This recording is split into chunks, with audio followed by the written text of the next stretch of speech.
Okay, so welcome to the first edition of the Medicine Man podcast. I'm very pleased to introduce a good friend of mine, Andy. Thanks, mate. Yeah, thanks for coming on the podcast. It's an absolute pleasure to. This is an honour, actually. It really is.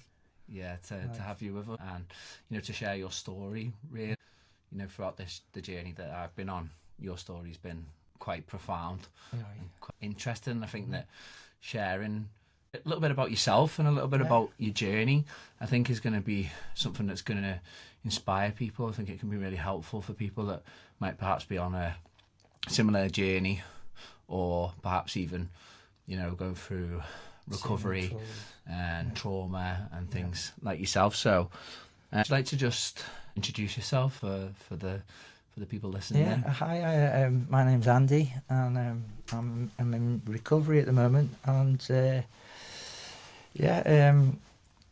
it's been a bit of a life-changing few years since I met Lewis here. Like, he knows my story, and I was just hoping that my story out there could help a few other people in the same predicament, and there's a way out of this, way out of the life, that I was leading at the time, which has completely changed at the moment.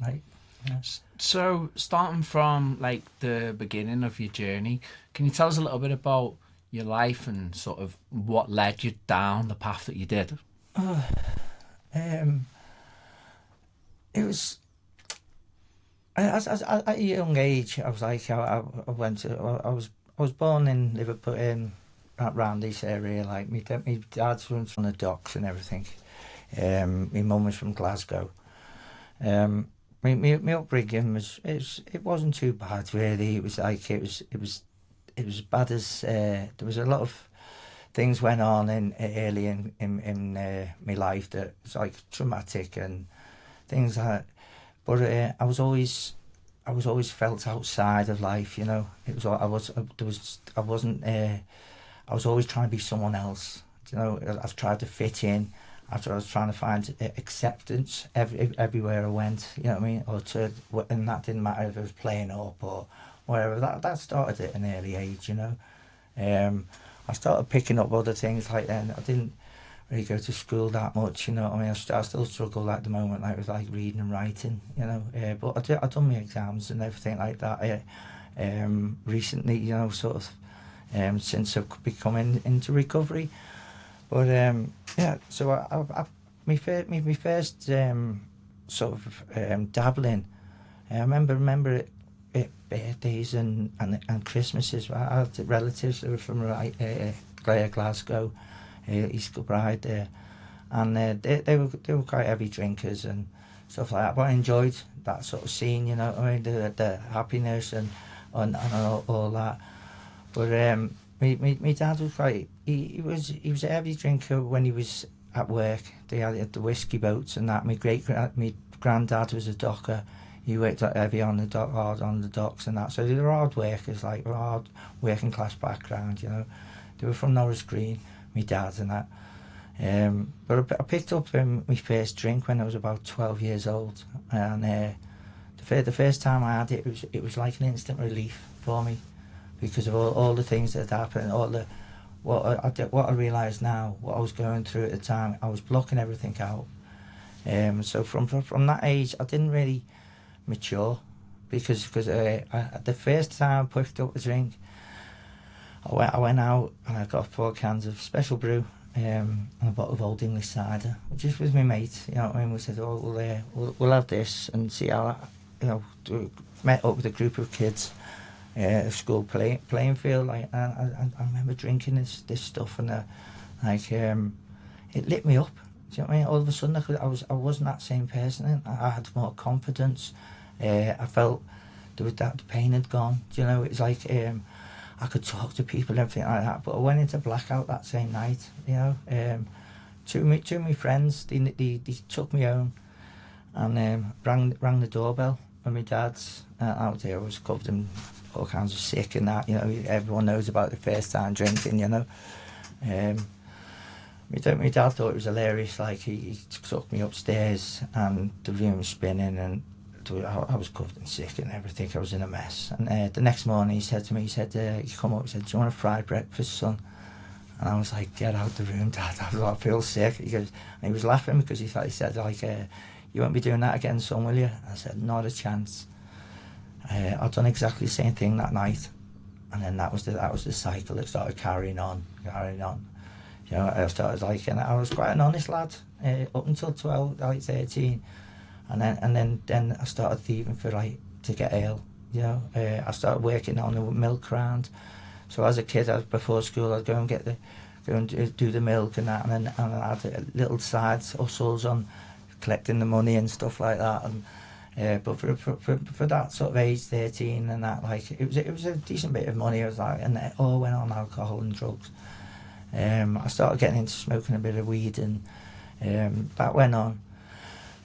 By the time I got to about 15 now, this me drinking and everything else, it was mainly weekends. It was like, but it was creeping in during the week. I was drinking instead of going to school, drinking, taking drugs, bunking off, stuff like that. But you know, a lot of kids done that, so I didn't see any difference. I just like to have a laugh.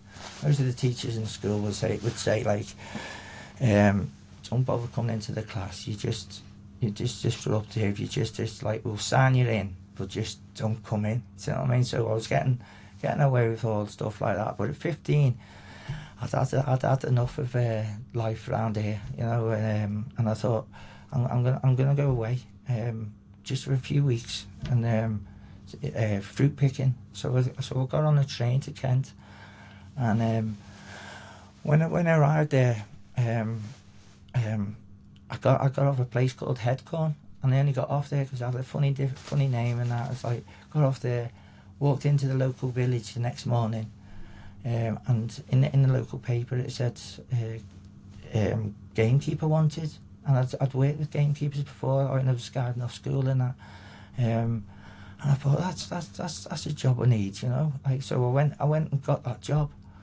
The thing was, it wasn't what I expected. I was by this time I was drinking quite a lot. Went to college and stuff like that. So how old were you at this point? I was only 15. I'd got into college. So I packed in that job after a year. It was quite. I was in a bit of fantasy land. I thought it was going to be like what's his name, the gamekeeper from Emmerdale Farm, Seth Armstrong or something like that. And it wasn't. It was quite brutal. The cruelty to animals and everything. I'd seen all that, and I thought that enough's enough. I can't do this anymore. But I had access to shotguns by this time as well. I was starting to take a lot of amphetamines, so I was doing chemists over. So how old were you at this point, Andy? 16 by the time I was doing chemists and stuff like that. At 16, I packed the job in, and when I rang up my mum and dad, I said to my dad, I've lost my job. I said, I've packed it in. I said, I can't put up with this anymore. And then he said, get yourself home, son. He said, there's nothing there for you. Like, didn't know anyone. He said, my mum rang up and said, like, there's nothing for you here, son. Like, you got like, and I wasn't going back there. You made your bed, lying it, basically. So I remember crying as a kid then. I was like 16 at this time, just thinking to myself, sod your hopes and dreams, lad. You've got to survive around here then. So within 2 weeks, I was in the drug dealer's house, and that was the change in my life.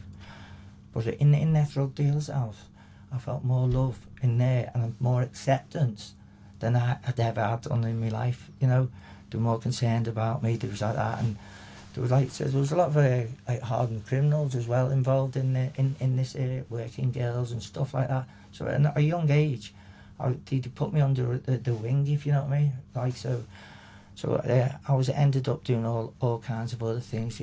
I was dealing drugs at this time. By this point, amphetamines, weed, and all my dealings were in pubs and around that area. And because of the people I knew, I was allowed in anywhere I wanted to go, really. So I ended up really a heavy drinker and selling. Then shoplifting started, and then grafting gangs and stuff like that. So that went on for quite a few years down in Kent. Called carnage around there. A lot of the mad stories that I could tell you about like this that happened there. But you said that when you were first had a drink, yeah, that you didn't feel the pain.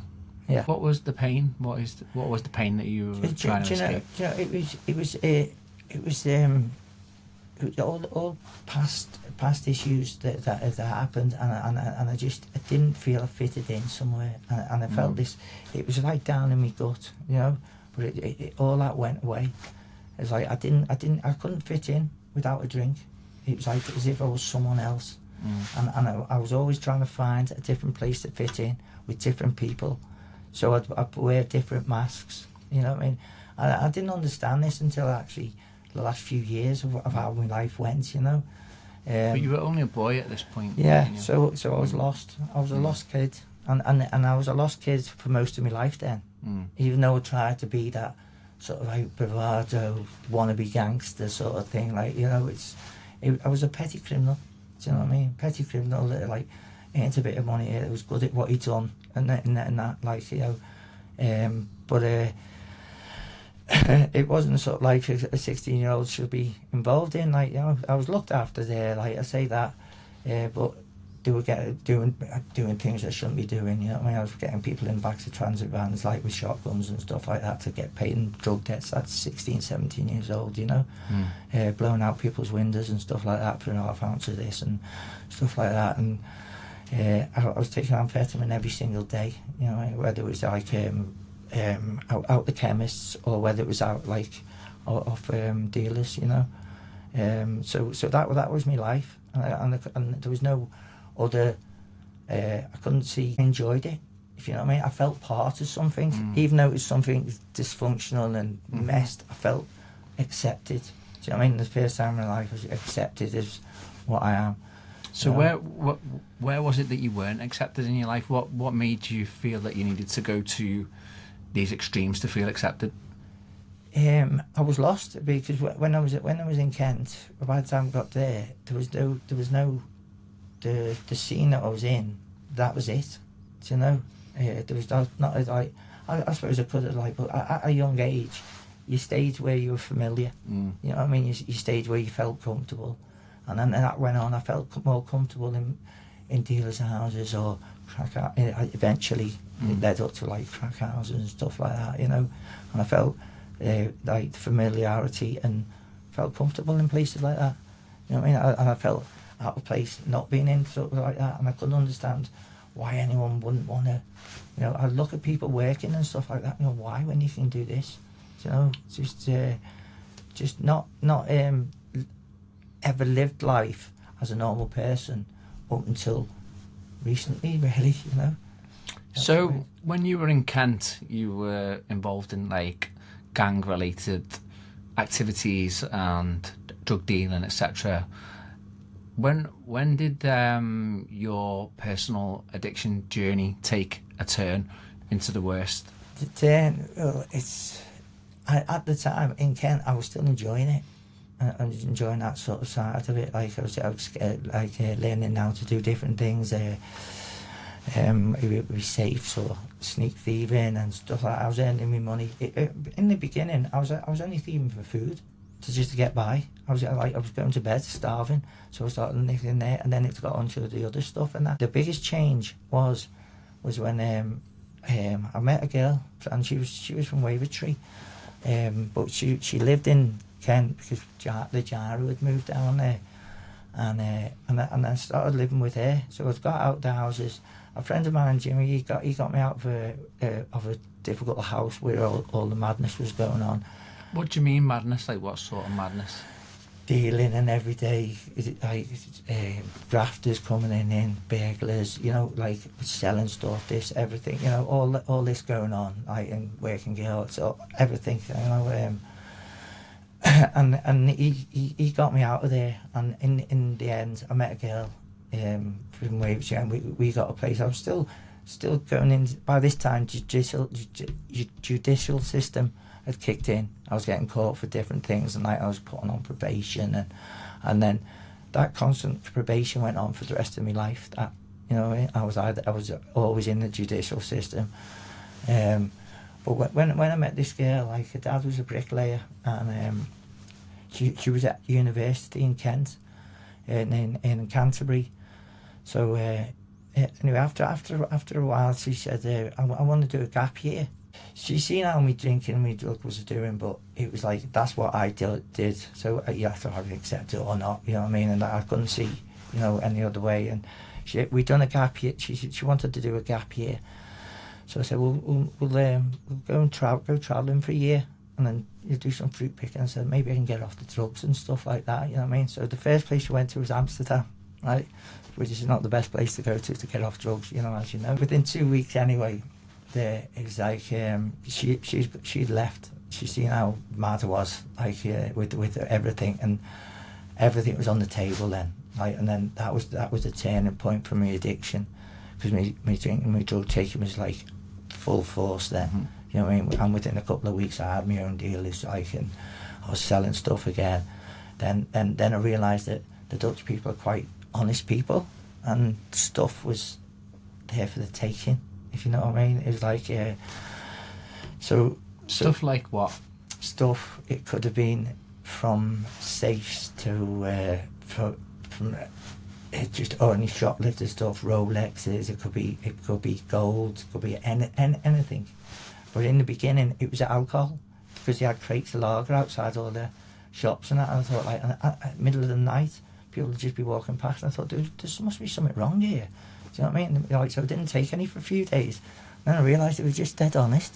So it was like, so that was it. I was like, all the gloves were off then, you know, like, and then that's when it everything took a turn for the worse. And I ended up staying there for 12 years, like in Amsterdam. I got into. So how old were you at this point? I was 20 then, when I moved to Amsterdam. So you stayed there till you were 32? 32, 33, yeah. Yeah? Yeah, must have been like, so that's, because I've been back here since 2003. And that's a story in itself, like how I got back. And yeah, but when I got over there, it was I fitted in perfect. It was a perfect place for me. I mean, alcohol had to be 5%, and drugs were legal nearly. You know what I mean? So it was. I thought I was in heaven. You know what I mean? And things were just like for the taking. You know. In the taking, so as in like for shoplifting. For shoplifting, for grafting, for all that, and dealing and everything. It was just and like everyone that knows me from Ireland always used to say, like, Andy, what?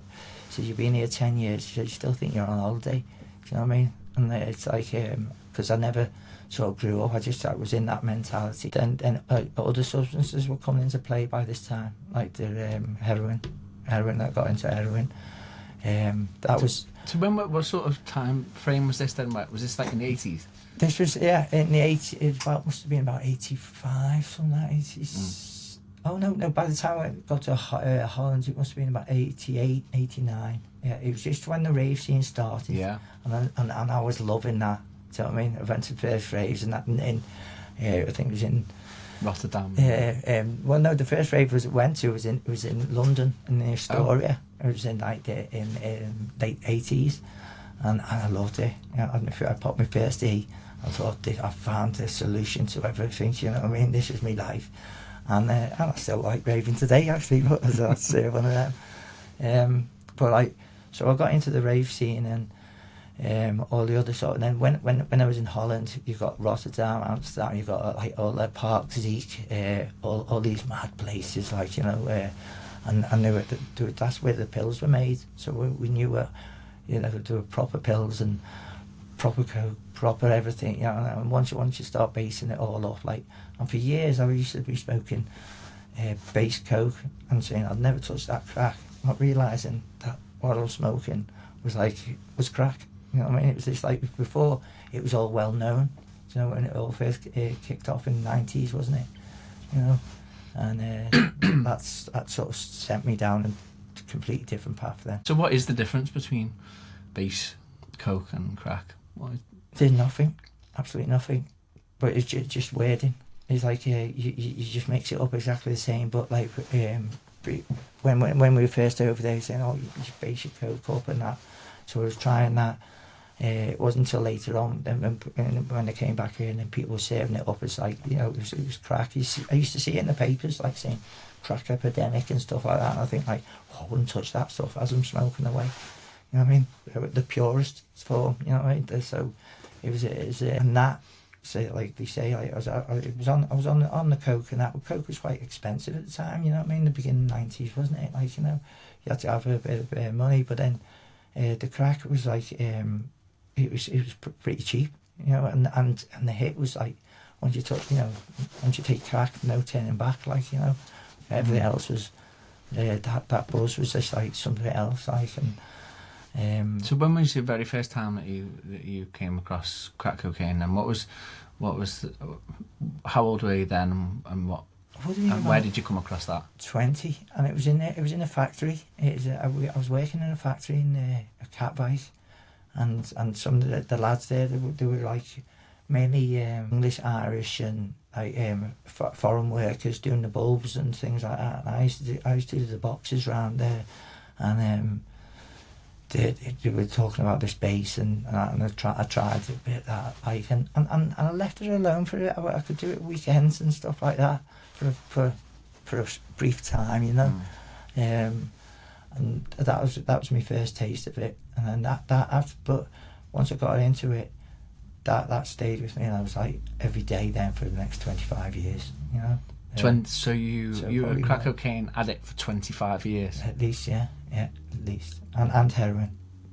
So was it at the same time? Was it the heroin? Yeah, I couldn't take crack without heroin. Right. Yeah, it's like even to come down. Because it was just too much. It's like obviously I've done it, like, you know, but that paranoia and that crap. If you haven't got anything to come down off it, like, it's horrible. You know what I mean? It's like, and at the same time, I was drinking copious amounts as well. You know, so it was affecting me both mentally and physically, and you know, and that craving then escalated to everything else. I needed so much money to keep that habit going. You know what I mean? You're talking, you know what I mean, at least £200 a day, and then some days thousands of pounds. You know what I mean? And whatever I had, it would go. So how long did it progress from like a weekend thing to a daily habit? Within a couple of months, a good few months. Like, to tell you the truth, I went to India to try and get myself together, and I spent 12 months in India. When I went to India, and then I didn't find myself as some people go to find themselves. I found heroin, like, and it was cheap.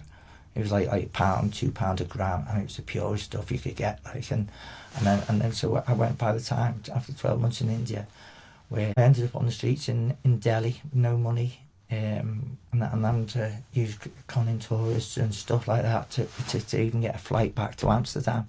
So I spent it all on gear and everything, even though it was so cheap. It's like, and so by the time I came back, I had a raging heroin habit. So that was before or after the crack? I dabbled before that. I dabbled and with heroin. You know what I mean? But it wasn't a problem until I came back from there, and then it was a daily thing then. So had it become daily while you were in India? Yeah. And then when I came back a mess. Pretty messed. So what was your intention for going to India in the first place? To try and find myself. And that, yeah. But I didn't find anything like that. I found heroin. Wow. You know what I mean? And some of the things that I went to some of the most religious places, like, you know, like Rishikesh on the Ganges, Manali, the Cooley Valley, up into Kashmir, places like that. And I even got thrown out of like Rishikesh. I was barred from Rishikesh for trying to catch a sacred car in the Ganges, just on a mad day. You know, like, and I was told if I wasn't doing it on purpose to upset anyone. It was I was bored, and I tried to catch some carp in the Ganges, and I got elbowed a few times by monks there, and told to get on the train. And then a lot of the Indians said, like, if you weren't a Western, you would have got killed for that. You know, stuff like that. So I was causing carnage everywhere I went. I caused murder. You know what I mean? Most of it in blackout as well. You know, and then by the time I came back, I was a full-blown heroin addict. So how old were you at this point then? That would have been in 92 by this time. So that would have been, would have been about 54, 30. Getting up towards... No. About 20, 23, something like that. 23 I would have been. Yeah, and then that went on then for like the next 30 years, really. You know what I mean? 20, 25 years. Yeah. Heroin and crack cocaine. Wow. Yeah. And alcohol as well. And alcohol. Well, alcohol was always there. Yeah. Yeah. So alcohol, you've been addicted to alcohol since you were like 12 years 13, old. Yeah. I was a daily drinker as well. You know what I mean? I drank every day. And I actually didn't think that was the problem. Do you know what I mean? Because of all the other stuff, I was still even when I was on heroin and crack, I was still taking a lot of amphetamines, taking copious amounts of pills. Because I started travelling with people like Spiral Tribe, and they were doing raves in like Leiden, where I was based in Leiden, a place called Leiden, and they were doing gigs in Amsterdam in the squats, and that's where I was living, in squats, and that's where I lived. Most of the 12 years, 13 years I lived in Amsterdam, I was in squats. Yeah, that's where it took me around there. So. And also at the end I started getting into grafting gangs. Like, you know what that is like, you know. Like doing robberies and things like that. Well, yeah, all kinds. Yeah, just and basically the little villages outside. We'd go to little villages and raid places. Where you're getting gold, diamonds, or Rolexes, and we were earning good money. You know, we could earn good money, but it was all going on the other stuff. You know. So the grafting gangs consisted of you and who else? Yeah, one was Sean, a good mate of mine. There's several other people like as well involved, you know, but he was probably one of my closest partners. I mean, he's dead now. He died of heroin overdose in Burnley. So these people, people that you met in Holland, or were these people that you knew from? No, these were people I met in Holland. Yeah. Oh, so were some of them Dutch or were? No, they were all English. Like all the grafters, yeah. A lot of the dealers were Dutch, and then the level above that usually is that you find it's English as well again. Do you know what I mean? They controlled quite a lot of the drugs going in and out of Holland, you know. And I knew quite a few of them, and so I was like, you know, I could get supplies of like that. I'd get lay-ons and stuff like that. But I was quite a bit of a liability. I'd end up getting battered for like not paying debts and guns and stuff like that in my face and that, you know, and that was just because of my addiction. Like I was laid on crack or coke, and that was just a recipe for disaster, you know, at the time. I can imagine that you've seen quite a lot of people, or you come across a lot of people that died through the sort of lifestyle that you're living. I'd say it's about 70% of the people I know dead. Like, probably more, you know what I mean? But the people that were in the active addiction, they're probably all gone now. Not you know. There's a handful. One of them, you know yourself. Like, well, he's a friend of mine, like, you know, and he's still around, but it's not many. They're all dead, and every year there's always half a dozen people. You know, sometimes I get a phone call, and if it's from Holland, I just think someone else is gone. You know what I mean? It's the lifestyle that he lived in, and I look back and I'm so grateful, like, cause, like the amount I took and how far I pushed it. I shouldn't be here. You know what I mean? Shouldn't have been here.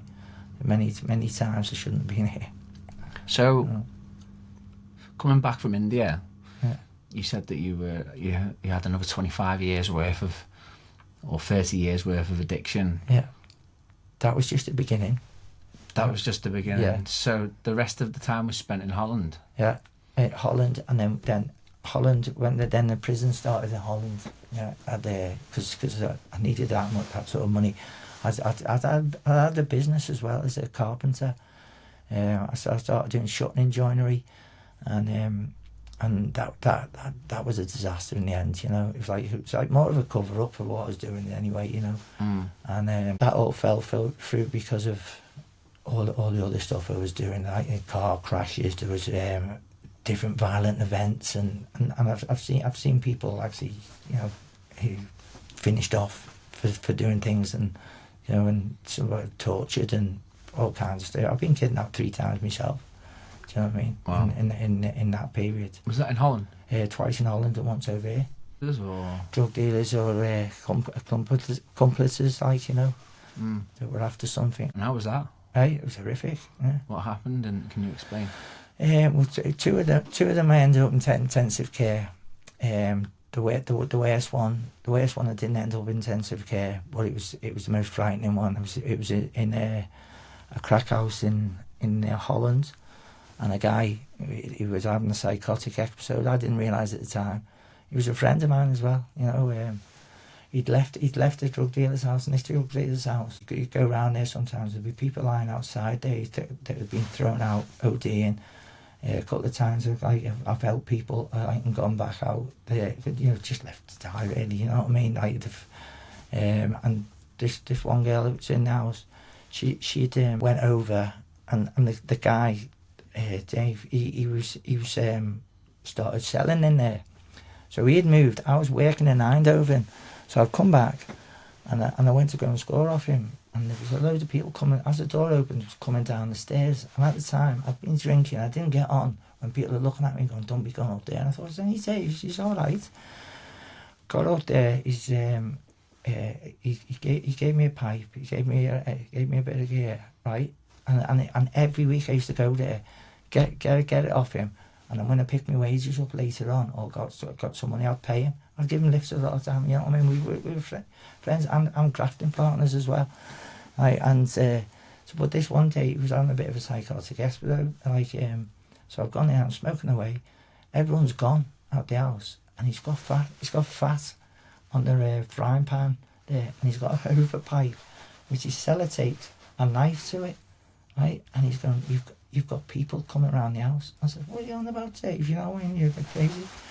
And he said, and he's jumping on the balcony. We're 4 floors up, by the way, you know, like, and he's punching, he's stabbing these bin bags, saying that I've got people in these bin bags. And I thought, oh no, he's lost the plot, like, you know what I mean?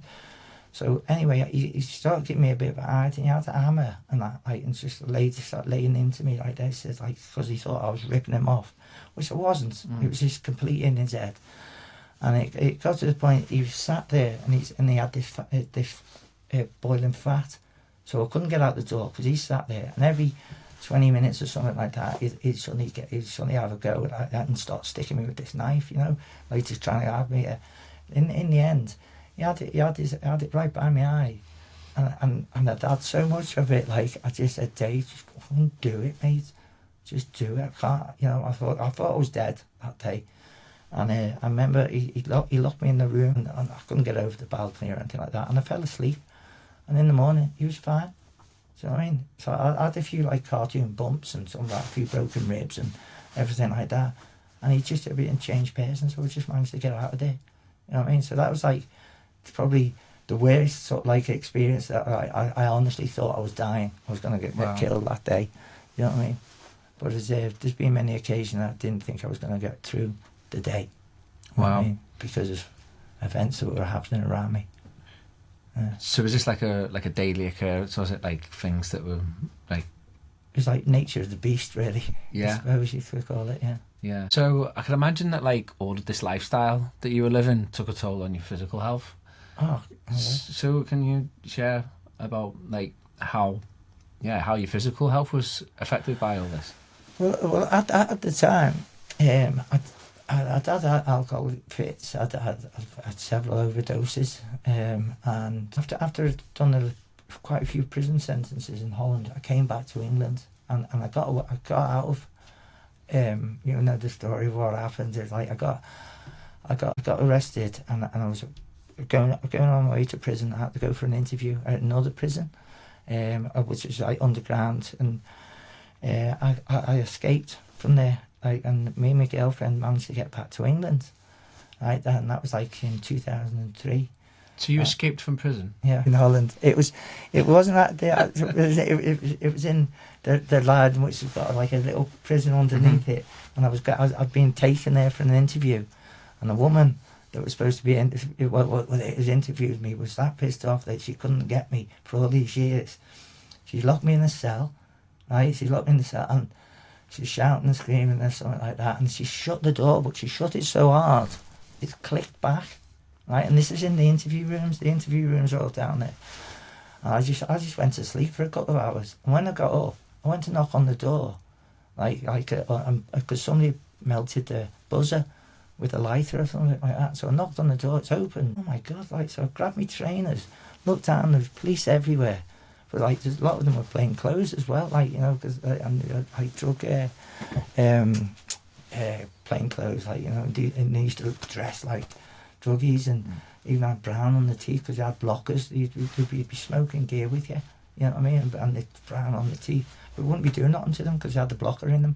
Do you know what I mean? So it was like, I grabbed my shoes and I thought, I'm gonna get nicked anyway, you know what I mean? So I might as well give it a go.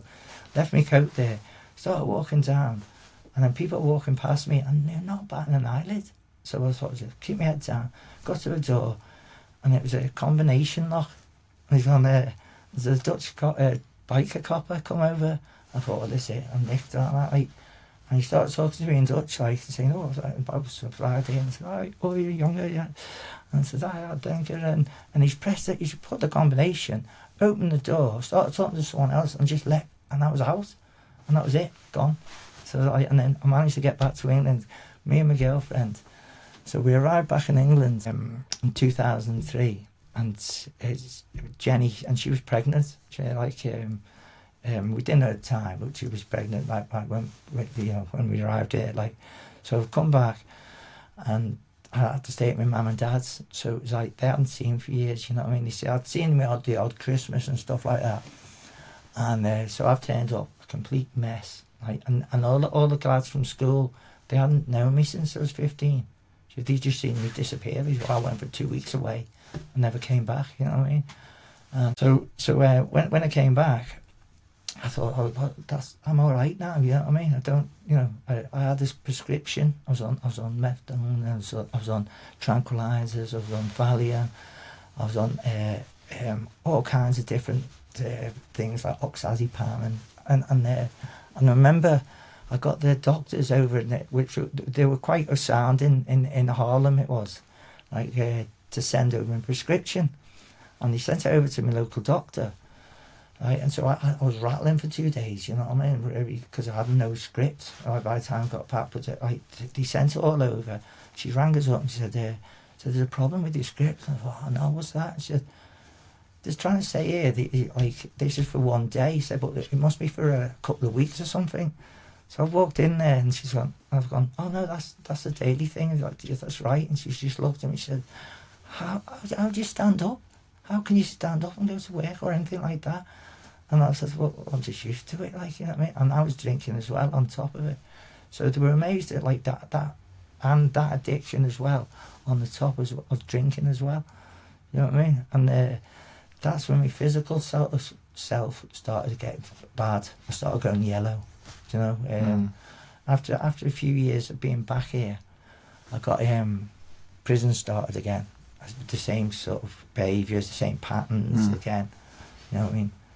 And then, and my physical health was deteriorating quickly. You know, the days of going and getting Rolexes and all that, they were gone. It was like shoplifting to get a tenner bag. Do you know what I mean? It was it was getting desperate. You know, I was like, I'd be working all day, but I couldn't earn enough money to do my habit, so I'd have to finish work and then go grafting in shops, you know what I mean? So I was like a part-time carpenter, full-time shoplifter, or sometimes I'd be a full-time carpenter, part-time shoplifter, just to get enough money. So it was like the prison started again over here, like Walton, Old Course and stuff like that. Yeah. So what was it like for your habit when you were in prison? Well, you had your script. You had your script. So actually, the saddest thing was like, all I could think about every time I got locked up was like getting out and having another drink. There was hooch in there, and I'd have parcels passed in, things like that, but you can't get enough stuff there to keep a good habit going, unless you've got a script in there, you know what I mean? So really, I used to say I was sober when I was in prison. That was the only time I was sober, but it wasn't. I was on scripts, so it was like methadone, tranquilizers and stuff like that, blah blah blah. And And then the same thing had happened. As soon as I was released from them gates, I'd be on it again.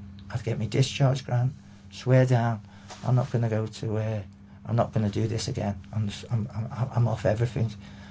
Before I've even got to the end of the path, I'm on the phone, I'm in the off licence, and I'm back at the house 3 days later getting binned back by my missus, you know. And I knew that it was happening every time. So you said that in 2003, your partner was pregnant. Yeah. So how did that change your life? I had some responsibility which I didn't adapt to, and sadly I can say that I wasn't there for my son. You know what I mean?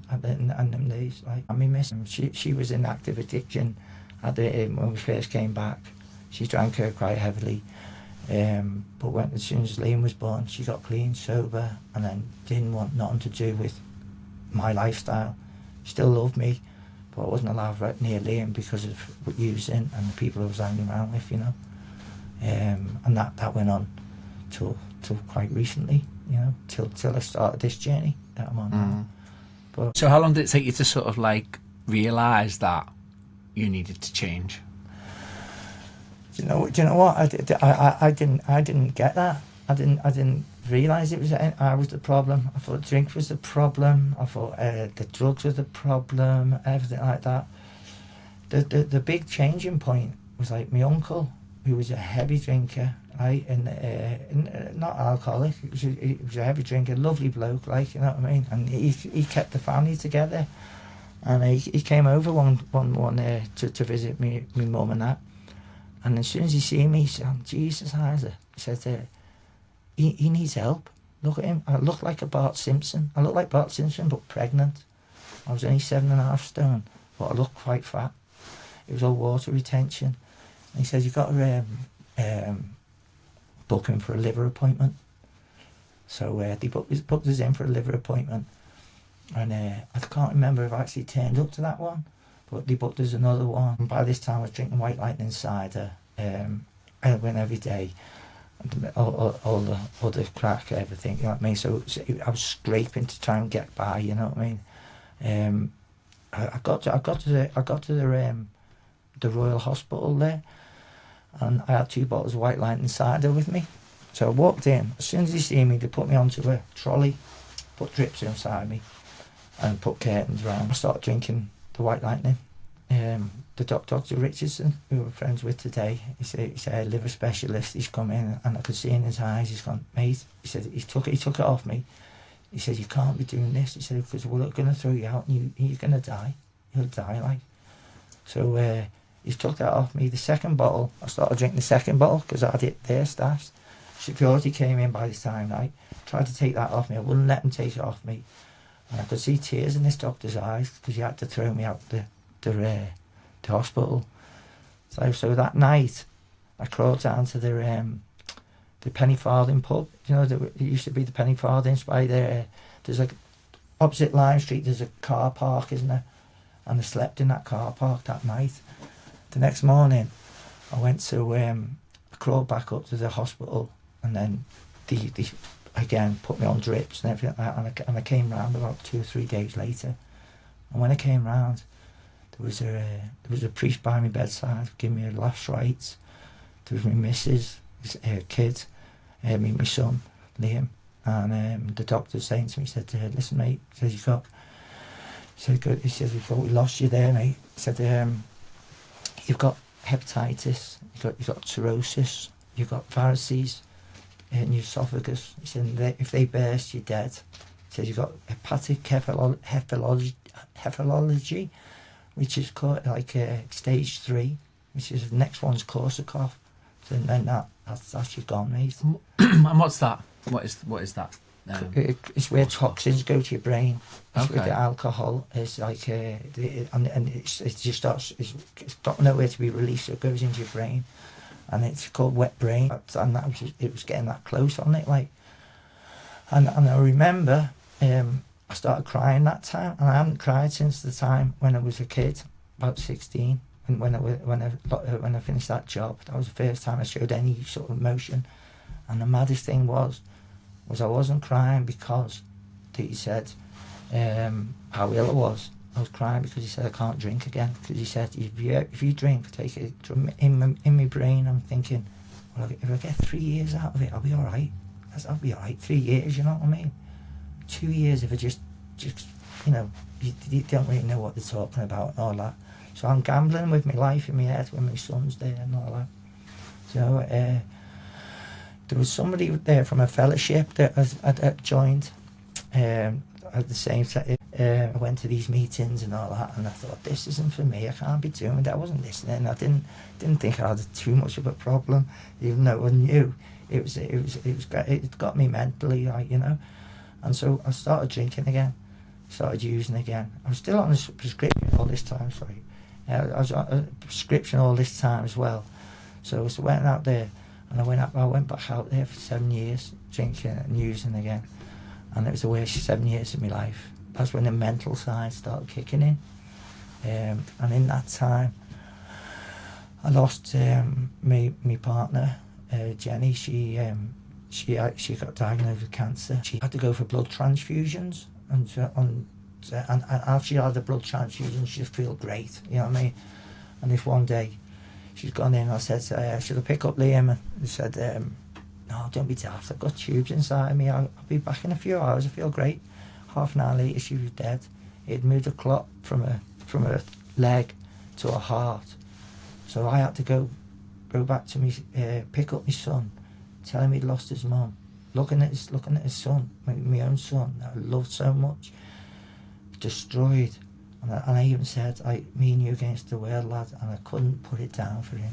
Within 3 months, social services took him away, and I was found underneath the fridge with a bottle of Jack Daniels and a crack pipe, and I was put on protection order. Okay, so you were found underneath a fridge. Yeah. With a bottle of whiskey and crack pipe. Crack pipe, yeah. So what happened then? Well, then the social services took him away. My sister stepped in, and she looked after him. Her and her partner's daughter in Ainsdale there.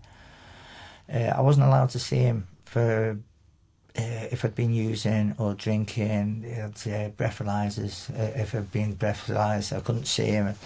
So it's like me just drinking and taking him. It's just gone complete out of control. And I was a death drinker then. All I wanted to do was just drink myself to death. I was going in and out of hospital by this time. The same doctor I was talking about before, by this time he wouldn't even come to see me, because he used to say to people, like, said, the last time we'll see him, because it'd get me a little bit better. They would have to drain me because the fluids were going into my stomach that bad. Like, and every time they told me, like, you can't drink anymore, you're gonna die. I'd pull myself out the drips and I'd go over the old fort. Sorry, can I just stop and we'll go through that again? Sorry. That's okay. It's just because I'm not sure if I set the mic. To talk to in this? It's fine, I've got it, yeah. You got it? It's fine. So we'll just carry on, I'll just edit that out. Do you want me to start from the crack pipe under the... So I'll say, yeah. Yeah, here we go. Yeah. So you're found with a bottle of Jack Daniels and a crack pipe? And a dislocated shoulder as well. Wow. Yeah. So what happened then? Well, and social services were involved then. You know, they came round, took him away. In my head, I thought, like, what a relief. Not because I lost my son, because I thought, like, I can just have a bender now and then get it out of my system and everything will be all right. I've never been able to get it out of my system, and any drug addict or alcoholic knows that scenario. You know what I mean? You always think you can do it yourself, so. After a while, they wouldn't let me see them. It was on a protection order. All the other things, like all the judicial system was after me for all different things. It was all constantly on tag. In the end, my mental side had gone. I was convinced that people coming over from different countries were watching me with cameras outside. I had my windows taped up. All there was drug paraphernalia, needles and stuff like that, all next to me, and I'd be rushed into hospital, and sometimes like every 2 weeks, sometimes every month. But every time I get there, like the doctors wouldn't even see me. Nobody came to visit me anymore. Like, they would just admit me, you know. As soon as I felt a bit better, I'd pull myself out the drips, and I'd be over the road in the old fort, drinking again and on the phone to try and get something. You know what I mean? And I was like, I just discharged myself, you know what I mean? I've even had taxi drivers getting in a taxi, swearing down, I'm never doing this again, telling the taxi driver how bad it is. Before I even get to my house, I'm getting them to stop an off licence and everything, and seeing the look in their eyes, just like, what are you doing, lad? You know what I mean? And it's like, I couldn't, it was that compulsion, that obsession, I couldn't control it, like, you know, I wanted to die. This went on for quite a few months, like, quite well, for a few years, good few years, and I thought I was on, you know, that I wanted the ultimate oblivion, which was death, you know. So I was drinking, and at this time, I didn't believe in God. I didn't have any reservations about other people or religions or anything like that. It was just, it wasn't my thing, or, you know, whatever the people think or whatever. This one day, I was sat in the house I'm in now. Then I just got moved in there, and the Christians Against Poverty had come round, and I was in a lot of debt. And they got a laptop out and they're showing me all this, like, and they cleared about like 5 or 6 grand of debt off me like that. You know what I mean? Just and I was made up. You know what I mean? How? Because of what they owe. There's a way around it. If you haven't got the money, they can help people in situations like myself that's got themselves in so much debt, and, you know what I mean, gas companies and everything like that. And so I got like about 5 grand taken off it like that. So. And after they've sorted all that out, they showed me this little video, right, about like God and stuff like that, and my head's just like going, oh yeah, well, whatever, you know what I mean? I've got my cans in my fridge and everything, like, when you're gone, I'll be back on it. And he goes, can we pray for you? And I'm going, yeah, whatever, you know what I mean? You cleared 5 grand of my debts, like, you can do whatever you want, like. So he put his hand on my shoulder and he said, like, I want Andy's liver to get better, and I'll pray for him to give up alcohol. And I'm thinking that chance would be a fine thing. And anyway, so they've gone. I've carried on drinking and did it. And this went on for a few weeks later. I was on the floor again, and I just knew the hospitals. I need to get the hospital. I physically couldn't get to the hospital. I couldn't get to dealers. I had money in pocket, couldn't get the off licence. And I managed to crawl to my bed. And this is when everything changed. And I'd never prayed before in my life. Didn't believe in God, or had, you know, sceptical. And I prayed for my own death. And something happened that night that blew my mind. And this was on nothing, you know. This was just, and I felt this warmth come inside me. And from that day to this day now, I've never touched a drug. And I slowly started weaning myself off methadone. So when was this? That was in 6.5 years ago. That's not long before we met, is it? No, it was just after. It was just before. And this is where it gets crazy. This is where it really gets crazy. It's like, so I'm sat in this room on my own, like, just paraphernalia, cleaning up. No obsession to drink. No obsession to take drugs. Started. As days went by, I was allowed to see my son again because I was sober. I wasn't shaking. I was struggling physically to get to the bus stops and stuff like that because I was really in a bad way.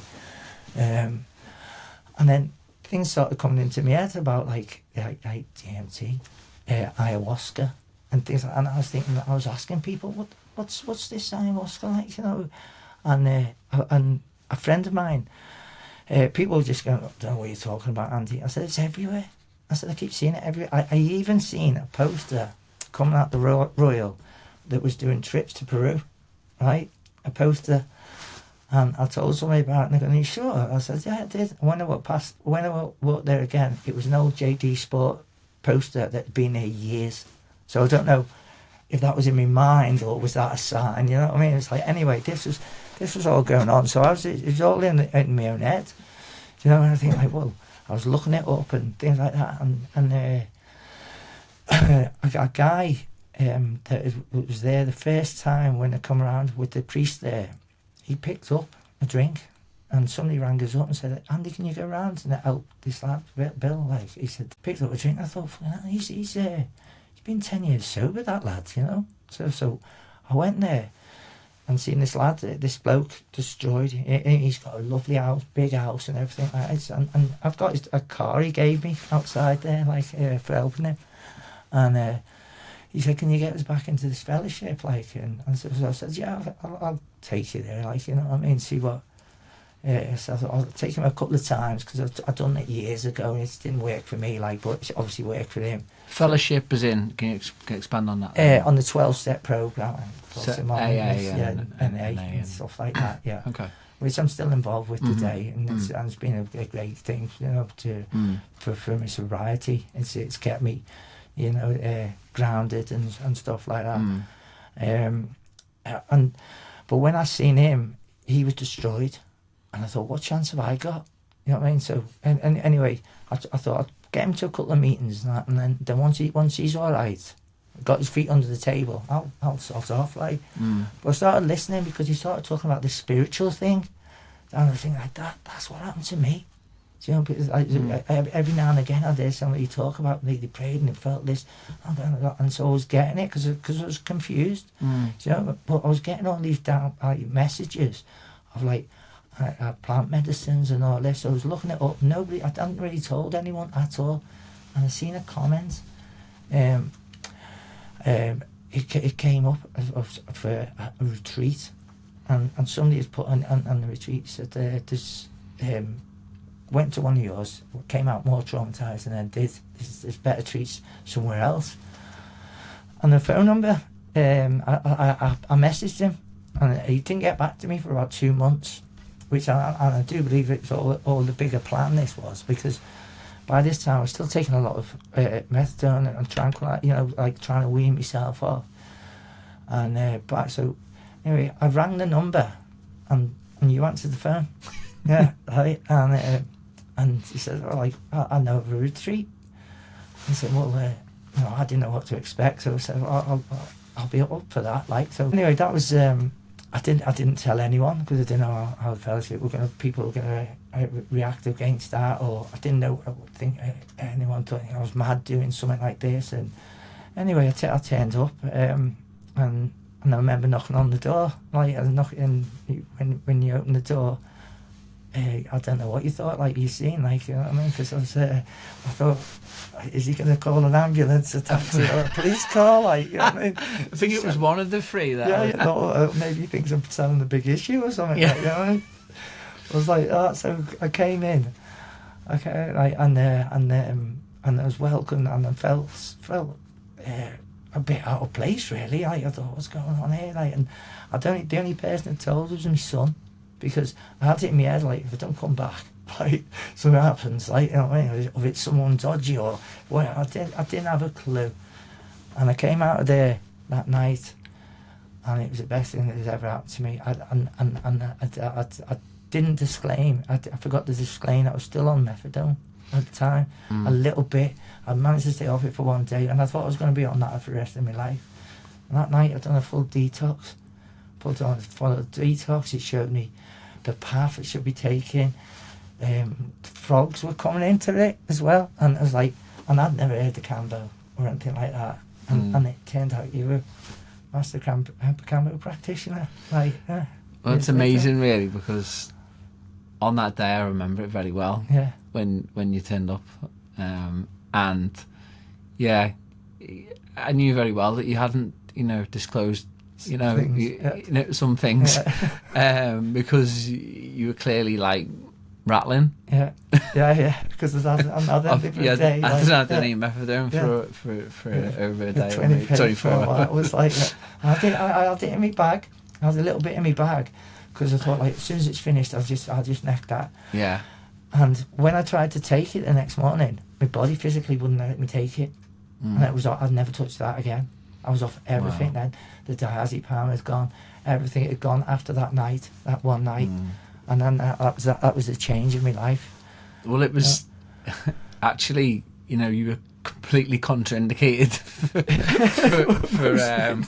for taking part in a ceremony like that.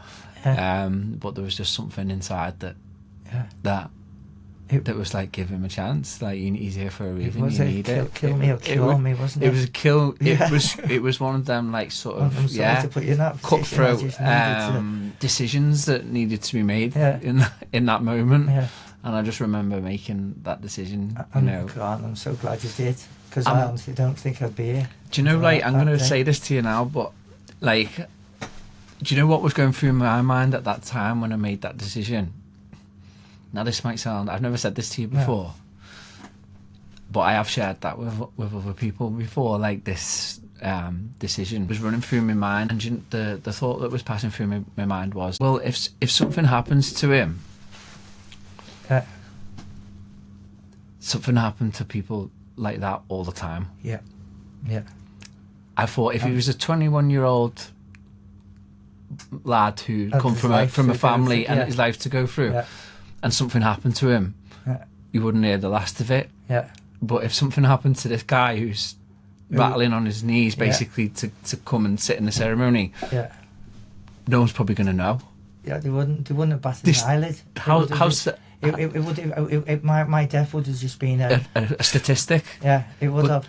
I've never said that to you, but that's actually what was going through my mind. I was thinking, give him a chance. I could see you sort of like looking, and I'm so glad you gave me that chance. Yeah. Because I think you saw something in me and thought, like, he's going to do it, you know. Yeah, there was, you know. Because I could see you talking to others, and I think they were saying, maybe not.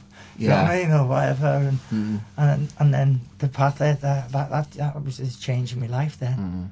But everyone was very supportive in the group, which is good, because I kind of put it past everyone. And they're all good friends, mate. And I call them family now, you know what I mean? And I know that, like, I feel closer to the people around now than I've ever a family I've ever had. You know what I mean? You know what I mean? Well, after that ceremony, that's when I knew that it would be you and my brother. Yeah, definitely. Yeah. And I feel that, mate. Yeah. So from then, like, well, obviously I know what happened, but it'd be good to share, you know, how did you? Because that was like a pivotal moment for you. I mean, from your spiritual experience that you had, you know, not long before that, and then your sobriety, and then coming to see me. That was like a pivotal moment in your life, really.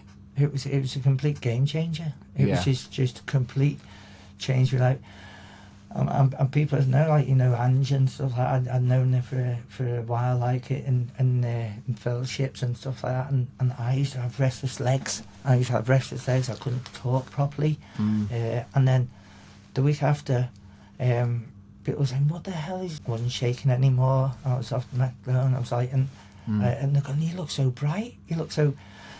And it started getting better, like, and then because I started doing, I got called to Kambo, and then you gave me the first Kambo treatment, and then when I started going to my doctor's appointments, that's when it started changing again, because all these illnesses that I had, right, I was going in, and the Dr. Richardson come down one day, and it was about 6 months or so after I'd met you. And I remember showing you the evidence on the paperwork and that. But he was sat at the table, and I said, because I don't usually come down to see you. He said, because it was too upsetting. He said, and I've told the nurses. He said, I don't know how many times. He said, he's not going to make it tonight. He said, I don't know how many times I've said, when he's left, you won't see him again. He said, we only have to keep you comfortable. You needed a liver transplant, otherwise you were gone. He said, and you were drinking. He said, it was heartbreaking to see. He said, and there he was, sat there with me, and he's tapping his papers. And he's gone, you do know the reason why I'm here, don't you? And I said, no. I thought, oh my God, he's going to tell me something bad. He goes, I want to know about these results, mate. And he started, like, the blood levels off everything. I said, all these tablets was taken. He said, you're not even take what? He said, what's happened? Like, and then I sort of like explained, but it went over his head. Do you know what I mean? And he's become quite a good friend of mine. You know what I mean? He like brings doctors down there. So this is the same doctor that told you, like, what, 10 years before, 15 years before, that you're gonna die. Yeah. and used to tell the nurses every time I'd pull myself out the drips, "Oh, you won't see him again." He said, "But his head kept appearing like a bad penny." You know what I mean?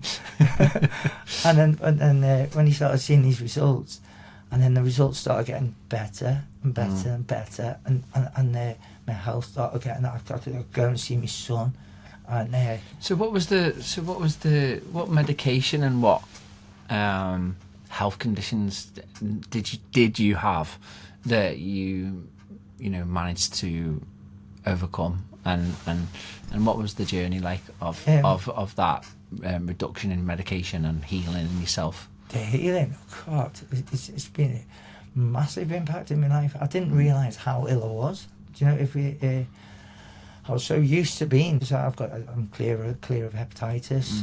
The viruses have gone. They're still noticeable, but they're not bad. They used to have to be banded, which is like that's the proper contraindication there. But it's like they actually went. I had a cyst on my liver, and I remember with the Kambo, whatever people think, I know from the bottom of my heart. On the Wednesday, on the scan, there was a cyst. I had H. pylori. I had that, and they were going to biopsy it on the week after, and I'd done a 3b3. I went after because of the Kambo.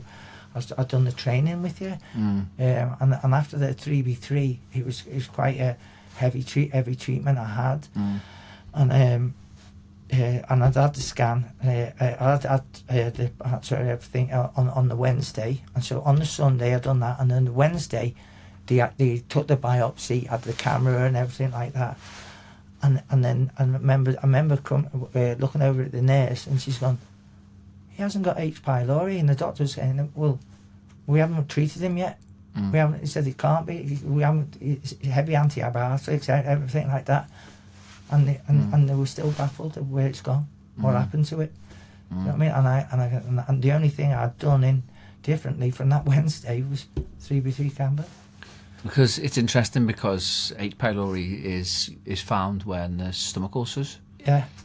Had you actually been diagnosed with stomach ulcers? Yeah, it was riddled. You already had stomach ulcers. And it's just like that's what was causing it. You know what I mean? It was like... Because I remember during your treatment there was actually some blood, wasn't there? Blood in it, yeah. A bit scary at one point. Yeah. So... But I think that's what it was. It was just released them in. They'd never been banded or anything since. So just to fill people in, you actually, after you came to that ayahuasca retreat, it wasn't that long after that we started working with you with Kambo. Yeah. And I'd done a few treatments with you, didn't I? Yeah, many. Yeah, I'd done quite a few treatments. And that was when your health conditions really started to shift, wasn't it? Yeah, and that's when everyone started seeing the change. Yeah. I started to get, because I was full of scabs. You know what I mean? And I had this, if I cut myself or something like that, I'd just bleed profoundly, you know what I mean? It was like as if it was like my veins were like popping out, you know what I mean? It's like, it's just horrible. And my skin cleared up, and my restless legs started going, and people just kept saying to me, like, every day, like, saying, "What are you doing?" I said, "You look brilliant, you look sound," and I was feeling great. Do you know what I mean? And you know, to the medical side of it, like, it goes over the red no matter, like, but the specialist actually said to me, he said, in 40 years, I've never seen a chain around like this, ever. He said, so whatever you're doing, just crack on. Do you know what I mean? And it's like, so I'll still go for the tests and all that. And touch wood, everything's coming back, like, perfect. You know what I mean? Normally. So after your retreat and then you started doing the Kambo treatments, you found that your health was improving. Yeah. And so I remember you saying that you were taking quite a lot of medication at the time. Yeah. For multiple different things, and also I remember you showing me the report that you had from the hospital of the different conditions, and there was like a couple of pages worth of like health issues. There was a couple of them that says terminal on it as well. Yeah. So it's like they didn't think it was going to make it. It said terminal. You had terminal prognosis on your my records. On your I've got 2 of them at home there. I thought it was like that was it. You know what I mean? So then, how did it feel like to you when you went back to the hospital and you were told that you no longer have any of these health conditions and you're not taking any medication anymore? Oh, it blows them away. You know what I mean? It blows me away. You know what I mean? I can't believe where I've come to in 6.5 years, and I do believe like God sent us here. Like, you know, it's like there was another reason for me to be here. You know. So do you believe that spirituality played a big part in this healing? Yeah, very big. I was guided to all these places, and I know that. I've got this in the knowing that, like, and the clarity that I get, the spirituality side, it saved me life. Do you know what I mean? Along with it, like yourself, and the medicines that I was doing, and keeping the 12-step program as well. And I always look, and I can see now, I'm guided towards different people that are in the same positions as me, and I can see if they want help or they need help, and what they need as well, which is a blessing. So I think that's my path that I keep going down. How important do you think it is that people have a path? Very important. Yeah. Because if you haven't got a path, you've got no direction, have you? You know what I mean? It's sometimes you can veer off that path, and that path, it could take you years to get back onto the right one. You know what I mean? It took me 30 odd years to get onto any path. You know what I mean? Just reaping along. So you're now a Kambo practitioner, and you're also running meetings as well. How does that improve your life? Oh, it's giving back to what was like really given to me, you know, and be able to see people change. That's what lights me up, you know. To see people that they're in similar situations as myself, and I can relate to every drug, alcohol scenario, and I can see in people's eyes or just the way they talk. If they want it, and if they want it, then I'm there to help. You know what I mean? And I could believe that I would become a healer. You know, it's I mean, my family think I'm mad. You know what I mean? Some of them like just. A lot of them are distanced themselves from me as well, but that's part of life, isn't it? I mean, you've had like quite a journey, haven't you? Yeah. From, 35 years of darkness, addiction and darkness. Yeah. I mean, don't get me wrong, we had some mad times, great times, but there wasn't. I could honestly say there was mad times I can laugh about and all that, like, but I never had peace. Never had peace in my mind, you know what I mean? I never actually had said, "Oh, that was a nice night last night." You know, it was either bonkers or, you know what I mean, or horrendous. Do you know what I mean? There was no in between. And would you say that you found peace in your life now? Yeah, definitely. Oh, every day. So I got my son and that, you know what I mean? But it's like, but mostly, yeah. Yeah. So when did you get your son back? 4 years ago now. Yeah. We're close on 4 years. Yeah. He's working now. Like he's done an electrical course. He doesn't drink, doesn't smoke, he goes to the gym. We've got a great bond, and it's just the ripples of what I've been doing is rubbed off on him as well. You know. I've got everything I need in my life. It's come back to me, and it is a life beyond what I could have called my wildest dreams. You know, I couldn't have pictured myself. Somebody told me this 6.5 years ago, I would have laughed in the face. You know what I mean? But if I can do it, so can anyone, really. That's amazing. You know what I mean? That's it. So it was nearly 4 years ago this place opened, and you helped me we built quite a good bond connection, didn't we, when we were working on this project here at the Inner Guru. And grew, didn't it?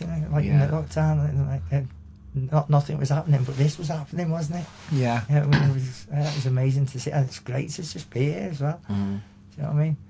It's amazing to see. It's a big part of my heart, this place. Like, it's amazing to see how you have grown and like, you know, took the path, your new path seriously, and you're still dedicated to working on yourself and you know, and expanding and growing and helping others, and I just think you're a real inspiration. Thanks. And it was around 4 years ago that somebody else came into your life. Angeline, and that's icing on the cake. That was like, and she's on the same path as myself.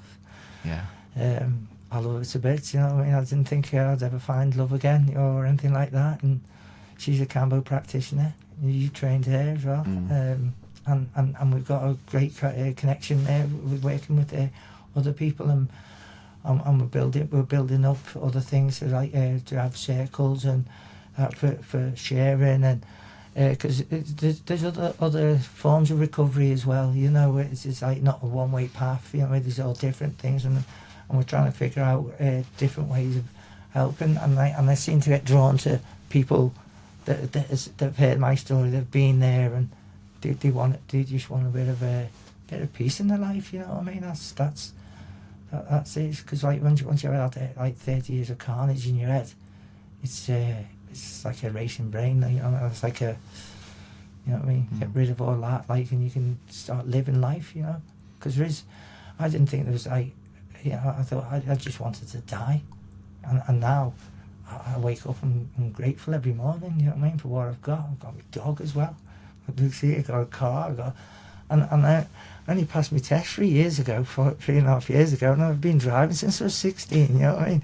Constantly, drink driving everywhere, no insurance, like, and everything, you know, all kinds of like things that I'm actually legal now, you know. I don't have to look over my back anymore. You know what I mean? It's amazing. So, if you could give advice to anybody that's going through addiction right now, what would your advice be? What would you say to them people? What do you think it is that could help someone that's going through something similar to here? There is a way out. There is a way out, and there is a better life. Because like sometimes you can't see it, and I know once you're in that path, and it'll only get like darker and darker. Do you know?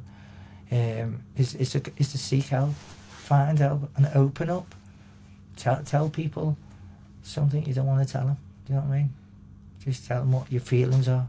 I find men, is it like a lot of the work we've done with the mental health and that's the scariest part. They keep it all inside. I know a lot of hard lads out there, and they're destroyed inside. Do you know what I mean? But they won't show it.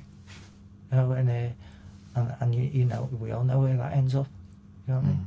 So if I can help one person, that's what gives me my joy in life now. You know what I mean? To see somebody getting well.